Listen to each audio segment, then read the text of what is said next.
So we get on to the first pickup date, and boy, am I happy about this because I have been whining nonstop about this. We finally have an athletic director, a permanent athletic director at Rutgers University, Kelly Zinn, who was serving as executive deputy athletic director and chief operating officer at LSU, the direct report for the LSU football program, and worked with President Tate for just under 3 years. So I can finally shut up about us needing an athletic director after all this time.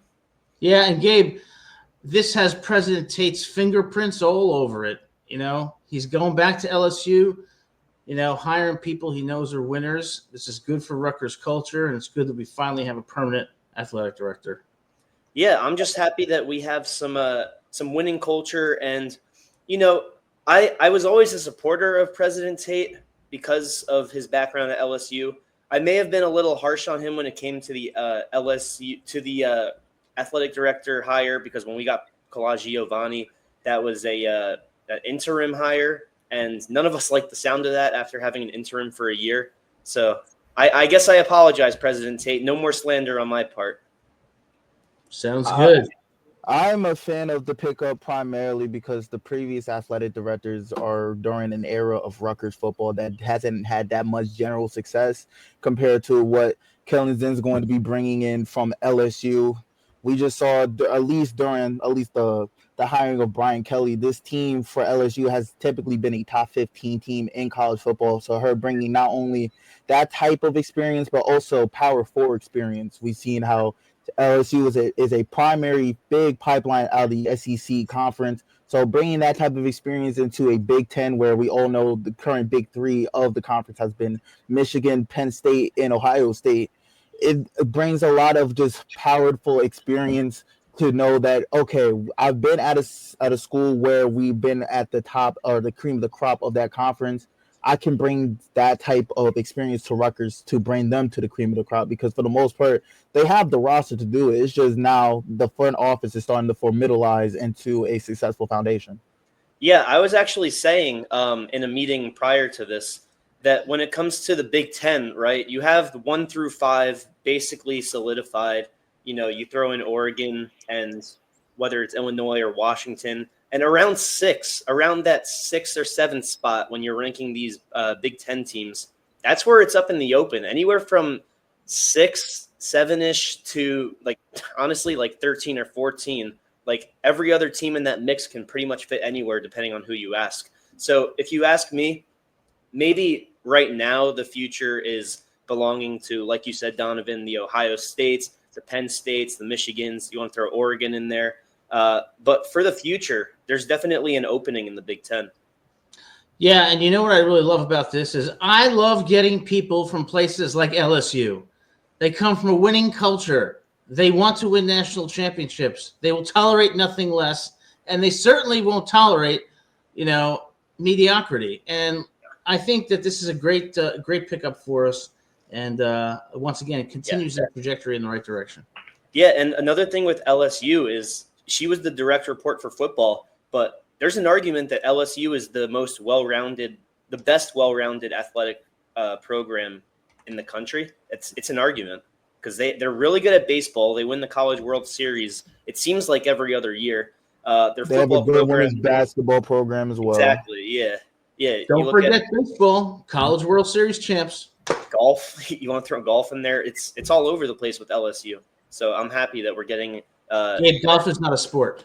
Yeah, and you can also say the similar thing with just how Rutgers is currently on the rise when it comes to basketball. Like, for example, the top 5 prospects in the NBA draft last year, both of them were teammates at the same time at Rutgers University. So the whole just athletic foundation of Rutgers when it comes to the men's basketball, the women's basketball side is starting to pick up as well. I've been seeing a lot from a lot of their guard play that they're bringing into next season. And now with football starting to come under the rings and starting to show that they have a lot of talent to make some noise in the Big Ten. Right now, this is the perfect fit for Kelly Zinn. She wanted to take that next step, and why not do it at for a lot of people, I say, either the second best conference in college football entirely or the first best conference in college football entirely. Yeah, great point. And when you look at Pisari leaving from interim athletic director to a permanent role, you could say with Zinn, she left a deputy role to come here and be the athletic director. It's a very similar linear step up when it comes to the hire. So that's one of the reasons that, if we go back to Jason's point here, that's one of the reasons I would say she came is because of job security. And also, like we talked about with the basketball team, the excitement of something new on the rise. And I wanted to ask you, Donovan, as a player, do you guys look at the politics of sort of like athletic programs, like the athletic director, the deputy, all of that? Or are you guys more, I know you can't necessarily speak for everyone, but the guys in your locker room, do you sort of more just channel in on the team? For a lot of players, they just channel in on the team and just try to focus on situations that they can alter or whatever they can control. While some players, they try to look at over the overall foundation. I'm one of the people that try to look at the overall foundation of just like how not only just the athletic directors, but also just how the communications and everything is working, because you're only as strong as your higher ups. So I preferably look at athletic director situations because they are the foundation for the culture. You can only go as far as with a successful athletic director because they're the primary people that look for coaches. They're the primary people for the coaches to look for assistant coaches and going down the list of coaching positions for a team. So it's an important factor to look at because it shows a lot of the success that a school has or what a school is trying to build in terms of culture, like Adam was saying before. Miss Zinn comes from a winning culture at LSU, and Rutgers is currently trying to go back to that winning culture that they saw in the late 2000s under Greg Schiano. That's the primary reason why they hired Greg Schiano back in 2020 to go back to that time of when Rutgers was a formidable opponent in their conference. Primarily at that time, it was the Big East, but they're trying to do the same thing in the Big Ten. So for players, they kind of look into the politics of things, but they don't really try to. They're more focused on just whatever they can control. But it's always a good thing for a player to stay aware of just the overall situation that a team has when it comes to either athletic directors or just coaching situations.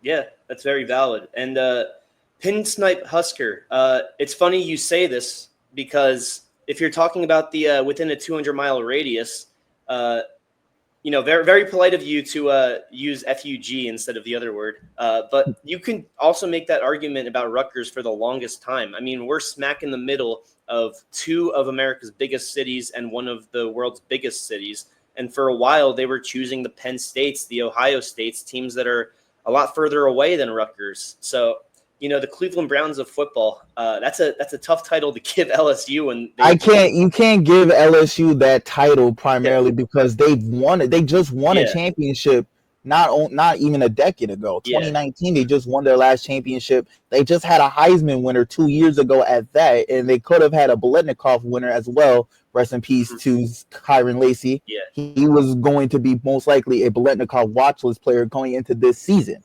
So you can't really call them the Cleveland Browns. If you're going to call them any sort of team, you could say they're possibly like an LA Chargers or a Baltimore Ravens type of team where like they have the talent to do so, but some reason they never get over the hump. Kind of like how last year LSU was in a good position midway through the season. They were able to defeat Ole Miss, which helped with their ranking, and they had Alabama coming into at home during homecoming. All they really had to do was win that game, and their hopes for the college football players would stay alive, and we saw what happened that night.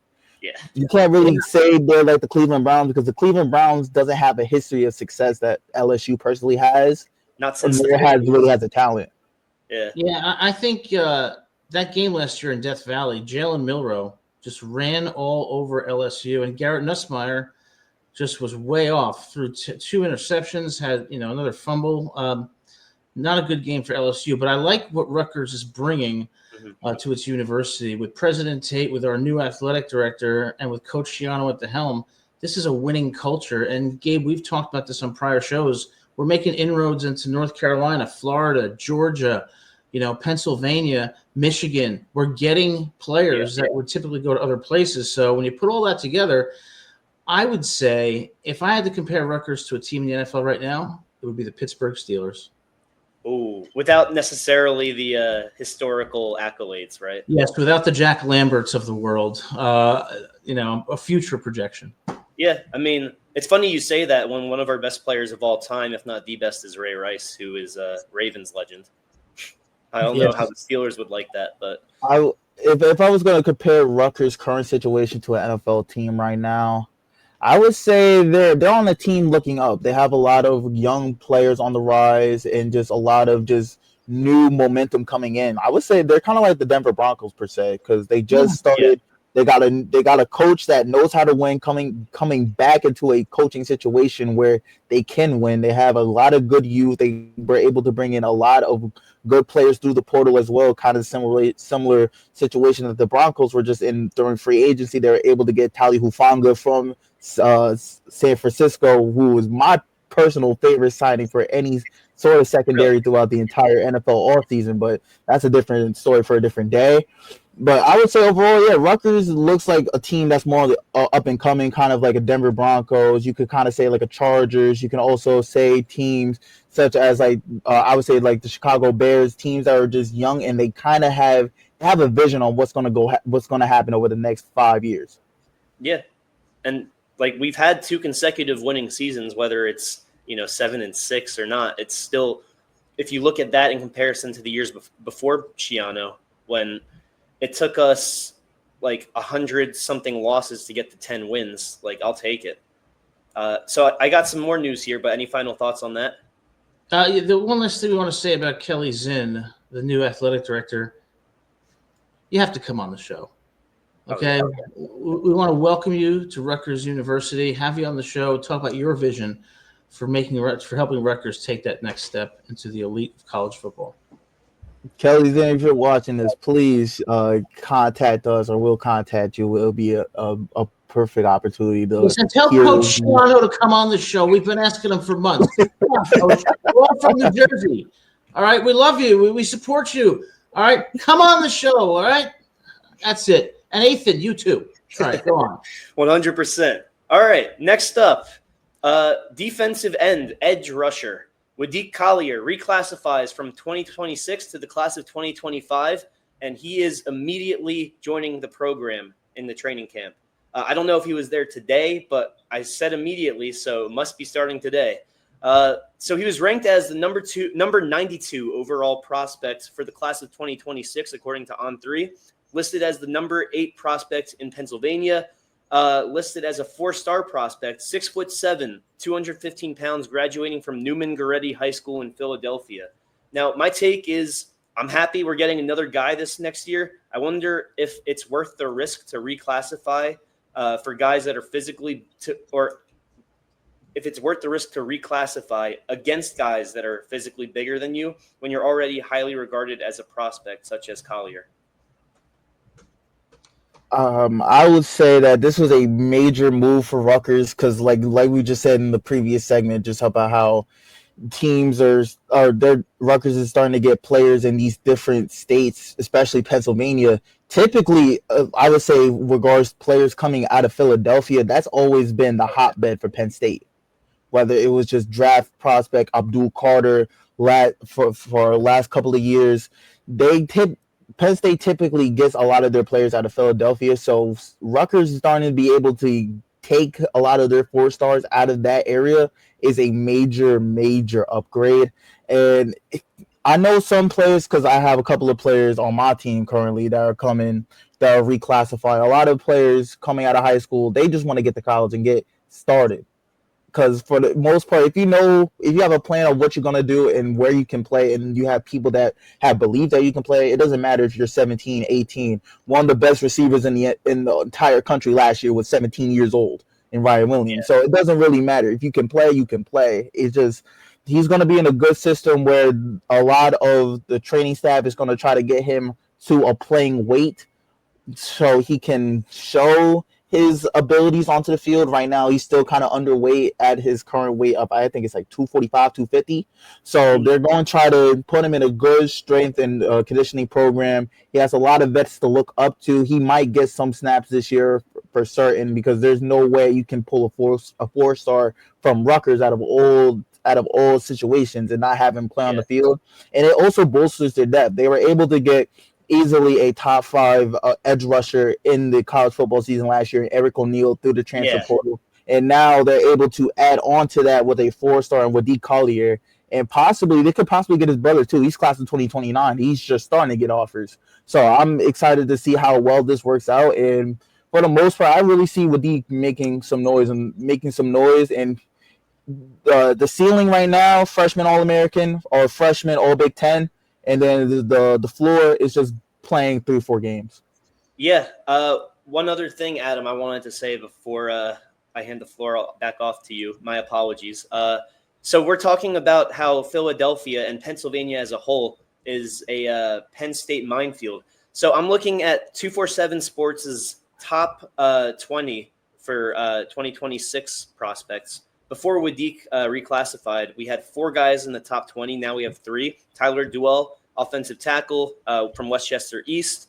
He's number 17. We got Elias Cody Koch, wide receiver, number 15. Tavion Branch, who just committed recently, actually, number 14 prospect in Pennsylvania.